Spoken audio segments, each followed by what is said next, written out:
Hello everyone, welcome to Bond with Chemistry. And in today's video we are going to learn about vapor pressure of liquid solution, right? तो liquid solution हम ऐसा solution लेंगे और let us take a binary solution of two miscible volatile liquid.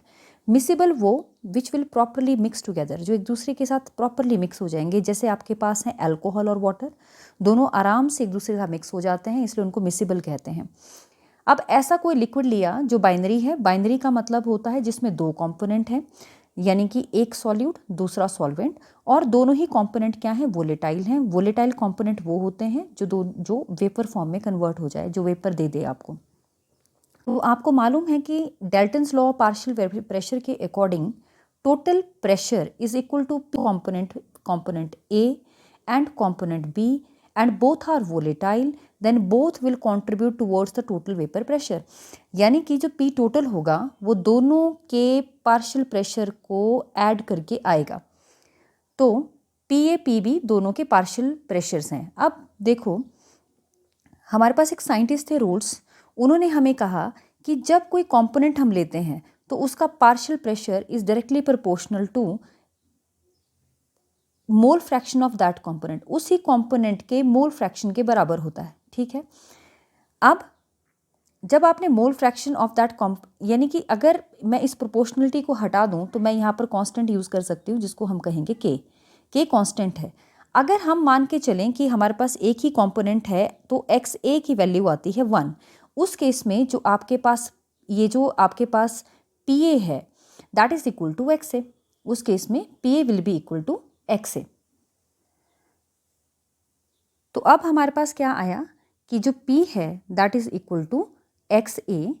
If कहें कि x ए की value 1 है तो ऑटोमेटिकली जो हमारे पास पी ए है पार्शियल प्रेशर है वो इक्वल हो जाएगा के, यानी कांस्टेंट की वैल्यू के. लेकिन एक ही कंपोनेंट होने का मतलब है कि वो प्योर कंपोनेंट है. तो मैं लिख सकती हूँ K is equal to P naught A. मैं इससे अब इस पी ए को पी नॉट ए लिख सकती हूँ क्योंकि अब हमारे पास एक ही कंपोनेंट है यानी कि वो प्योर कंपोनेंट है. तो प्योर कंपोनेंट का प्रेशर होता है पी नॉट ए, उसके साथ आप नॉट यूज़ करेंगे. ठीक है. अब इसकी वैल्यू जब हम पहले एक्सप्रेशन में पुट करें तो मेरे पास उस कंपोनेंट का जो प्रेशर है, किसी एक कंपोनेंट का pressure is equal to its pressure in the pure state into its mole fraction. यही हमारे पास रूल्स लॉ है. अब हम मान के चलते हैं कि हमारे पास टू कंपोनेंट सिस्टम है. हमारे पास टू कंपोनेंट सिस्टम है, राइट. अब दो कंपोनेंट हैं तो एक है कंपोनेंट ए और एक है कंपोनेंट बी. दोनों ही कंपोनेंट कैसे हैं, वोलेटाइल हैं. दोनों ही कंपोनेंट वेपर में चेंज हो जाते हैं. तो फिर अब हम क्या करेंगे, देखो हम इसके हिसाब से जो P है दैट इज सोल्यूशन का P मतलब pressure of the total pressure solution का, that will be equal to P A partial pressure of one component plus partial pressure of other component. बहुत सिंपल है. तो ये जो P है ना जिसको हमने पार्शियल प्रेशर बोला उसे हमने अभी निकाला है. तो ये पार्शियल प्रेशर की वैल्यू हम इसमें पुट करेंगे. P A is equal to P naught A X A plus P B is equal to P naught B X B. अब बच्चों आपको पता है कि जब दो कंपोनेंट सिस्टम होता है तो एक्स ए और X B is equal to 1. इसलिए अब मैं क्या करूँगी, एक्स ए की वैल्यू निकाल लूँगी. X A is equal to 1 minus X B, right. अब इस एक्स ए की वैल्यू को हम यहाँ पर यूज़ करेंगे. So it is equal to P naught A 1 minus X B plus P naught B X B. यहाँ से हम तो बच्चों अब यहाँ से हम ये वैल्यू निकाल सकते हैं. P is equal to P naught A 1 minus X B, क्योंकि मैंने एक्स ए की वैल्यू को पुट किया है, plus P naught B X B. After this what we can do, इसे सॉल्व करते हैं. P naught A minus P naught A X B plus P naught B X B. अब हम क्या करेंगे, देखो एक्स बी को हम कॉमन ले लेते हैं. तो कॉमन लेने के बाद ये क्या हो गया, पी नॉट ए, और ये वाली टर्म है प्लस, पॉजिटिव टर्म है, ये वाली टर्म है आपके पास पॉजिटिव, इसको हम आगे ले लेंगे. तो यहाँ लिख दिया मैंने प्लस, राइट, प्लस, और ये हो जाएगा, ऐसे लिख लें, एक्स बी को कॉमन ले लेते हैं तो इसे भी फ्रंट में लिख दिया, P naught B minus P naught A. Okay, बड़ा सिंपल एक्सप्रेशन है। देखो यहाँ था P naught A minus P naught A X B plus P naught B X B. आपने एक्स बी को कॉमन लिया तो मैंने एक्स बी फ्रंट में लिख दिया है, आगे लिख दिया, फिर ब्रैकेट। मैंने पॉजिटिव टर्म को पहले लिखा है क्योंकि मेरे पास क्या बच रहा था, माइनस पी नॉट ए प्लस पी नॉट बी। मैंने प्लस पी नॉट बी को आगे लिखा, माइनस पी नॉट ए पीछे लिख लिया है। तो यहाँ से हमें एक चीज़ समझ में आई कि जो टोटल प्रेशर है, total pressure of a binary solution containing volatile, दोनों ही कंपोनेंट वोलेटाइल हैं, दोनों ही कंपोनेंट आपके पास वोलेटाइल हैं, that can be calculated from the partial vapour pressure of the both of the component, that can be calculated from partial vapor pressure of both of the component and mole fraction of any one of the component. So total pressure can be calculated, total pressure किसका, total pressure of a binary solution containing two volatile component can be calculated from the partial pressures of both of the pure component and vapour and mole fraction of any one of the component. किसी एक component के mole fraction और दोनों component के pure pressures को use करके आप P total निकाल सकते हैं। रोल्स लॉ ये कहता है आपको, ठीक है। अब ये जो रोल्स लॉ है, यहाँ से हम और क्या कैलकुलेट कर सकते हैं, तो लेट अस सी कि हम इसमें और क्या कैलकुलेट कर सकते हैं। देखो, we can also calculate mole fraction, we can also calculate mole fraction in vapor phase। हम vapor phase में mole fraction भी कैलकुलेट कर सकते हैं रोल्स लॉ को यूज करके। सी, हमें मालूम है कि जो पी ए है that is equal to P naught A X A और P B is equal to P naught B X B, right.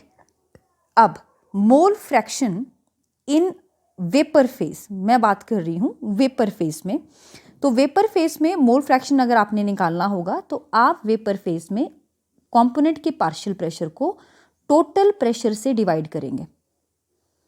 Similarly अगर आपको एक्स बी निकालना है किस में, वेपर फेज में, तो बहुत सिंपल है, आपने कंपोनेंट बी का partial pressure in the vapour phase, that means उसका पार्शियल प्रेशर, कंपोनेंट बी का पार्शियल प्रेशर जो आपने रोल्स लॉ से पहले कैलकुलेट कर लिया, अपॉन टोटल प्रेशर को डिवाइड करना है। इस तरह से हमारे पास आ जाएगा एक्स बी इन वेपर फेज।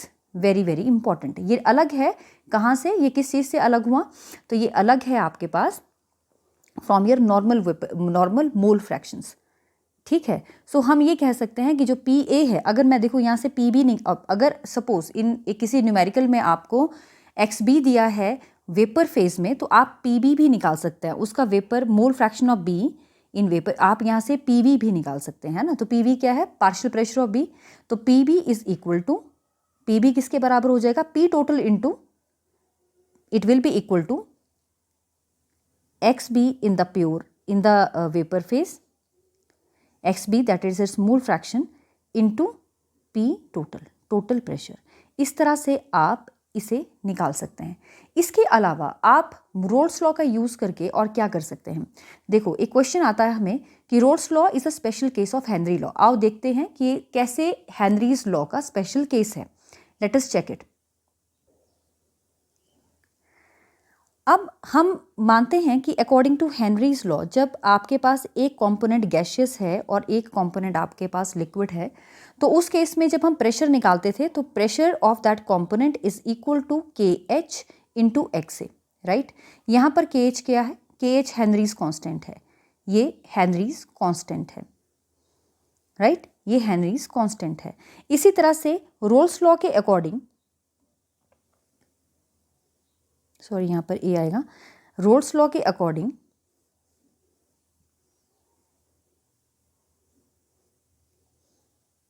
अकॉर्डिंग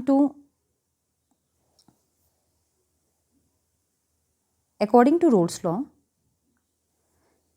किसी भी कंपोनेंट का प्रेशर उसके प्योर प्रेशर और या उसके pressure in the pure form और उसके मोल फ्रैक्शन के बराबर होता है।